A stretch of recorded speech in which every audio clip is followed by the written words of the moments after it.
നിങ്ങൾ ഭയങ്കര കംഫർട്ടബിൾ ആണോ? രാവിലെ ഉണരുന്നു, അത് കഴിഞ്ഞ് നമ്മുടെ ജോലിയിൽ അല്ലെങ്കിൽ നമ്മൾ ചെയ്തുകൊണ്ടിരിക്കുന്ന കാര്യത്തിൽ നമ്മൾ കാര്യമായിട്ട് ആക്റ്റീവാണ്. അതിനുശേഷം നമ്മൾ വൈകുന്നേരം വരുന്നു, പതിവ് പോലെ ഫോണിൽ തൊണ്ടുന്നു, എന്നിട്ട് അവിടെ തുറക്കുന്നു.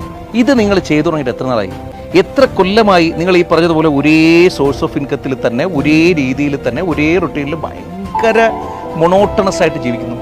നല്ല സമയമായി. ഇത് ഒന്ന്, നിങ്ങളുടെ ഇൻകം മൾട്ടിപ്ലൈ ചെയ്യണം. നമുക്ക് ഒറ്റ വരുമാനം പോരാ, ഞാൻ മുമ്പും പറഞ്ഞിട്ടുണ്ട്. നമുക്ക് 2 വരുമാനം മിനിമം വേണം. അതിലേറെ വരുമാനം ഉണ്ടെങ്കിൽ അത്രയും നല്ലത്. 2, നമ്മൾ സോ കംഫർട്ടബിൾ ആയിരിക്കുന്ന ഒരു സ്പേസിൽ തുടരുത്.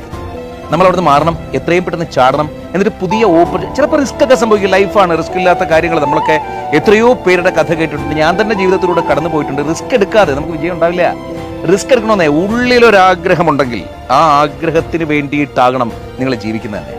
തൊട്ടടുത്തൊരു 5 കൊല്ലത്തിനപ്പുറം നിങ്ങൾ തീരെ പ്രതീക്ഷിക്കാത്തൊരു ലെവലിലേക്ക്, മറ്റുള്ളവർ നിങ്ങളെക്കുറിച്ച് പ്രതീക്ഷിക്കാത്തൊരു ലെവലിലേക്ക് നിങ്ങൾ ഉണരേണ്ടതുണ്ട്, ഉയരേണ്ടതുണ്ട്. നിങ്ങളുടെ സമയമാണ്. നിങ്ങളെ കൊണ്ട് പറ്റിയ